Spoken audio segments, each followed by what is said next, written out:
Você falou do impeachment, que seria pedagógico o impeachment de um ministro do Supremo. Você votaria a favor de um impeachment de Alexandre de Moraes? Votaria.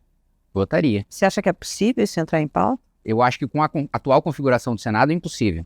Porque a maior parte dos senadores, ou o eleitor aplaude os abusos porque estão sendo cometidos contra adversários políticos, né? Então é o eleitor do senador do PT ou da base do PT que fala, é isso aí, o Alexandre tem que abusar mesmo.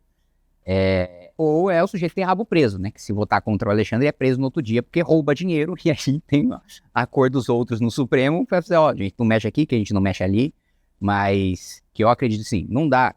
Veja, eu sou um inimigo político do Bolsonaro. O Bolsonaro tentou destruir o MBL. O Bolsonaro colocou um promotor para fazer busca e apreensão, dizendo que a gente lavava 200 milhões de reais pelo superchat do YouTube, que é maior do que o faturamento do YouTube Brasil inteiro.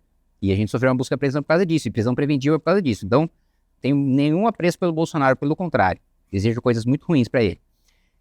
Isso, deputado. Calma. Não deseja coisa ruim para ninguém. Não, eu desejo coisas ruins para ele dentro da Constituição, do devido processo legal e do que a Bíblia permite desejar coisas ruins aos outros, até o limite.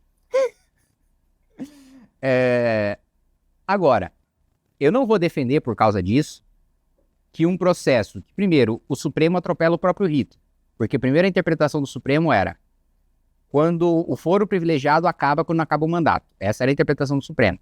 Então, Bolsonaro tinha que ser julgado na primeira instância. Mas tudo bem, o Supremo mudou a interpretação para julgar o Bolsonaro. Ok, mudou a interpretação. Para a interpretação do mensalão.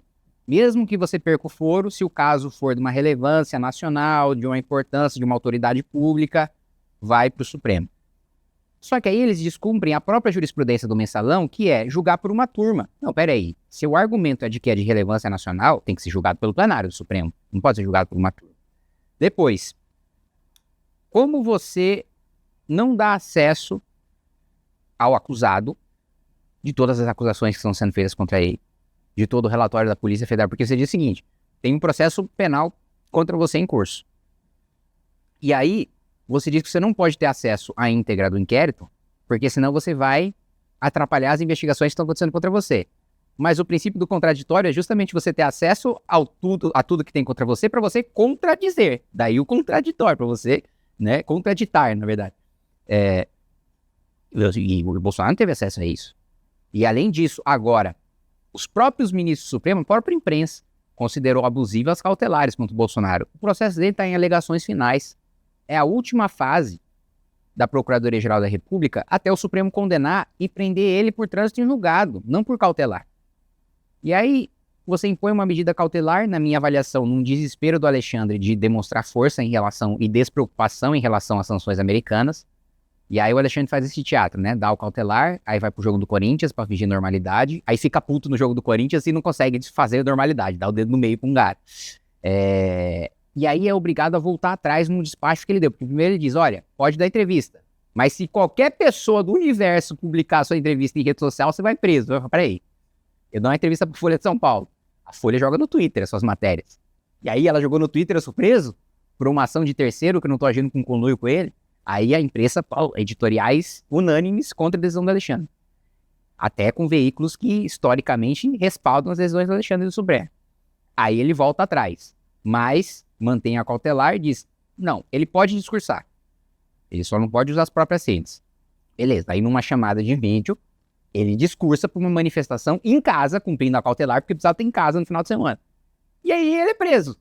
Então, assim, primeiro que não tinha motivo para cautelar, porque ele não representa risco ao processo, não tem risco de fuga, ele está sem passaporte, ele está sendo vigiado por todos os lados, de todos os cantos. Por que não esperar as alegações finais? Acho que já pedi asilo, como apareceu. Mas tudo bem, mas pedir asilo não é motivo para prisão preventiva, né? Não existe na nossa lei ali o rol de motivações para prisão preventiva, pedir asilo. Pelo contrário, está na nossa Constituição que é direito pedir asilo. Então, isso não é justificativo. Então, concluindo, por mais que eu tenha tudo contra o Bolsonaro e queira que ele nunca mais vença uma eleição na vida e que ele seja preso, eu não vou defender que ele seja preso de maneira arbitrária. Eu quero que ele seja preso de maneira justa, porque há razões justas para ele ser preso. Sobre o custo das emendas parlamentares. Eu acho que esse é um assunto muito sério hoje. Eu fiz uma entrevista há algum tempo com um político do Nordeste que não se candidatou, de novo e falou: não me candidatei porque hoje o voto tem um custo, eu não tenho dinheiro para pagar isso e tal, e não me candidatei mais nada por causa disso. Emendas parlamentares. Qual é o custo hoje? Houve uma inflação nessas emendas parlamentares, nesse custo? É muito alto? E como é que se avalia o posicionamento do ministro Dino? Eu não acho que o problema da emenda seja o custo. Eu acho que seja a existência de emenda. Não tem que existir emenda. Não é papel do parlamentar executar orçamento. Por que tem que vir aqui o Hospital das Clínicas da USP vir me pedir dinheiro? Quem tem que fazer planejamento de política pública é o governador ao qual o hospital está vinculado. Por que eu tiro o dinheiro do governador para passar para o Congresso para depois eu comprar um prefeito para ele fazer campanha para mim? Ou eu comprar um hospital para os funcionários do hospital votarem em mim? Então, assim, emenda primeiro. São 2 compras de voto, né? A primeira compra de voto é para eu receber mais emenda do que a impositiva, que todo mundo recebe, e fortalecer minha base. A segunda compra é eu dar para um prefeito que depois vai garantir que seus vereadores, cabos eleitorais e cargos comissionados da prefeitura vão fazer campanha para mim. Então não existe. Em 2019, fiz a minha primeira missão oficial da vida, a convite do governo do Japão, para a gente negociar a abertura de comércio de carne, fruta e ovo fertilizado. E eu me encontrei com alguns ministros, alguns parlamentares japoneses. E foi uma das minhas primeiras perguntas, né? Porque eu não sabia, chegou, tá, você tem emenda para indicar? Eu falei, meu Deus, quando eu me candidatei eu nem sabia que ia ter essa dor de cabeça. Que para mim é uma dor de cabeça, né? Para os outros é uma delícia.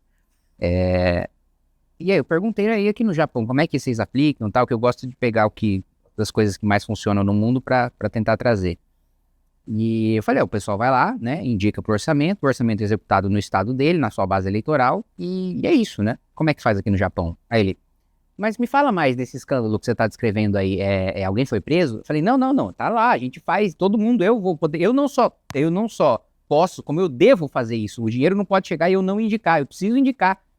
E aí, não, mas como assim? Mas você não é deputado ou você se elegeu governador? Não, mas você é ministro também, além de deputado, você é ministro, e aqui você acumula, né, normal. Não, eu sou deputado só. Então não existe isso, um país sério. O meu ex-chefe de gabinete, ele fez um mestrado sobre cota parlamentar e emendas parlamentares. E uma das coisas curiosas que ele descobriu é como se chama a emenda nos Estados Unidos, né, que é pork barrel, barril de porco. É uma coisa tão de baixo clero, tão de deputado mesquinho, que não quer defender a ideologia do seu partido nem o interesse do seu distrito, que ele quer levar uma obra, que ele é um cara, tipo assim, nossa, que nojo desse deputado tosco aqui. Aqui não, aqui é o altíssimo clero. Se o cara levou 200 milhões de reais de asfalto pro estado dele, porra, esse cara tá mandando, hein? Pô, esse aqui é o exemplo de articulação política aqui, não. Como é que eles chamam? É o voto de trabalho, eu escuto muito isso, né? Eu vejo os deputados e falo, não, Kim, eu não tenho voto igual você de rede social, o meu voto é de trabalho. Tipo, o voto de trabalho é pegar o orçamento da União, levar pro prefeito dele e cortar a faixa. Caramba, que puta trabalho seu. E parece que o meu voto de rede social é tipo assim, eu ligo pra Meta e falo, Meta, me dá 50 mil votos. Gostou do vídeo? Para mais vídeos como esse, se inscreva no canal Inevitável Cortes, deixe o like, comente abaixo o que achou, vire membro do canal por apenas R$ 3,99 e tenha acesso a benefícios exclusivos. Te vejo no próximo vídeo.